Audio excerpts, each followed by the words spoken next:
the curator of the museum. Meet Archbishop of Canterbury. Thank you very much for showing us the museum. It's so important, isn't it, for us to tell our history, to tell all the history. So.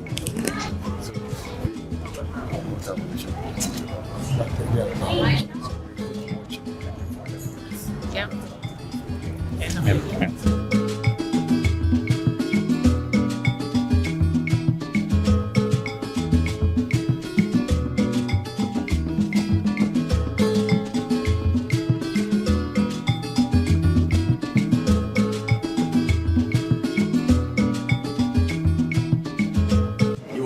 Back in the year 1924, and this house was given him as a compensation, but Asante refused it, paid the full cost of the house before the king moved in, but the fear was that they would come back one day to claim ownership. Three Asante kings, and we have the decks, the old telephones, we have the throne, we have the bronze head of the 14th king, we have this map, the flag of Ghana, we also have the flag of Asante, the colors yellow, black, and green.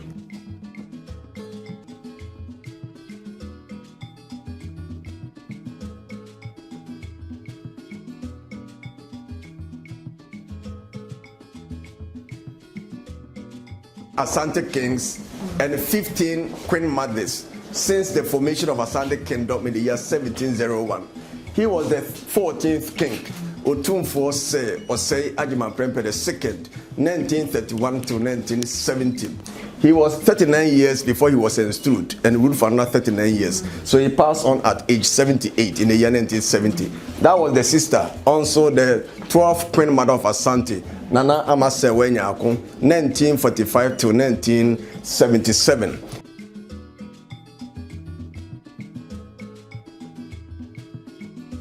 They would have a choice of that selection, or is it based on? It's not based on the oldest. No.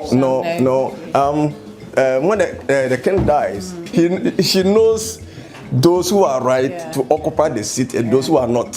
And you can't lobby the queen mother to select your favorite. She chooses alone, and as soon as the nomination is done, the person is presented to the Jersey people, the cabinet ministers, who will screen or investigate the king to ensure that the right person has been chosen. Because the moment the person is selected, it's not going to be only for the family, but the entire nation. So the right person is always chosen to rule the nation Ghana. So we have these medals. These medals were all given to the king. The first one here, during his time, he promoted education, passionate for education. So during his time, a lot of secondary schools and universities were established in Asante Kingdom. And because of that, 4 different governments honored him. The first one here was bestowed on him by the first president of Ghana, Kwame Nkrumah, Order of Volta. And we have this one, President Williams of Liberia, the Life of Liberty. And the third one here was bestowed on him by Emperor Haile Selassie of Ethiopia, the Lion of Judah. And the fourth one here was given to him by King George V, KBE, Knight of the Just on the table, called the family bowl. Asante lived in the compound houses, where each compound house could accommodate between 2, 3, 4 families. During the evening's food, all the men in the same house will enjoy the meal together. So as soon as my wife is done, the rest of the men will join, then we eat. And our wives will also eat together, then the children will eat together, promoting a fellow feeling and brotherliness. And it was like, I am because we are. And since we are, therefore I am. So that was how they lived their lives. Because there was no way you could eat with your enemy. So the moment you decided not to eat with me, even though yesterday we ate together, the others will see it and will call you together and sort any challenge. It still works. Since 1950, if you never change the motto, we've never filled the gas. It still works. Good. If you are going upstairs and no formal education, no training, yet look at what they were able to produce at that time. So these are the items, some of the items that were taken away by the British colonial government some 152 years this year. Beautiful. And are the beads made out of glass? Yeah. Yeah. Yeah. Yeah. Yeah, beautiful. And we have, Beautiful. Wow. yeah, Beautiful. we have this. To the mind of the British, they thought by taking this sword away, it would deny us of our chieftaincy institution.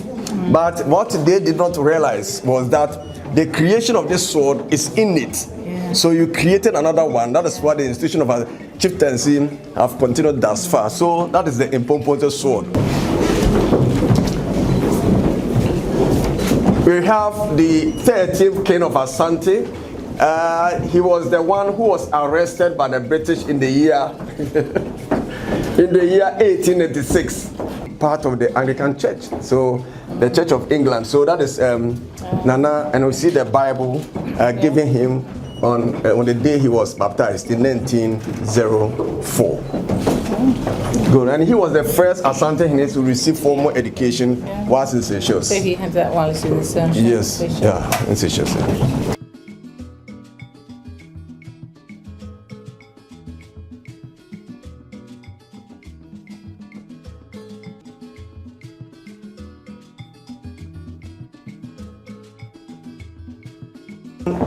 That we are so proud of, Nana Yaa Asantewaa.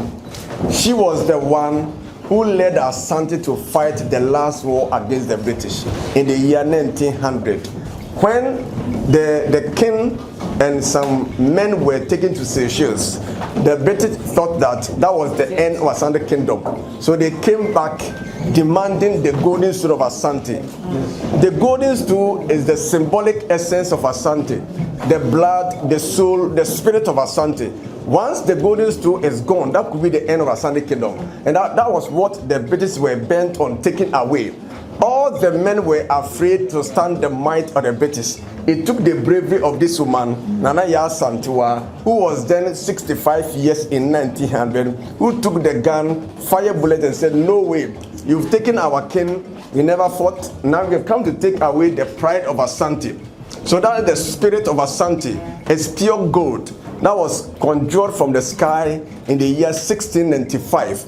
That contains the spirit of Asante, the blood of Asante, everything about Asante. So once it is gone, that could be the end. The British were into money. They saw it as money, but we saw it as our survivor. So Asante, through this woman, resisted the attempt. But because the British were using sophisticated weapons, Asante were heavily defeated. They could not take away our pride. Rather, she was taken away to Seychelles, where she died in the year 1921 at age 89. So that is the one we are so proud of. That the history of Asante is incomplete without talking about this woman. She had no formal education, no military training, no Facebook, no internet, nothing. Yet he was able to stand the might of the British. So she has left a legacy for all of us. What are we also doing? Even though what the men could not do at that time, this woman did it. So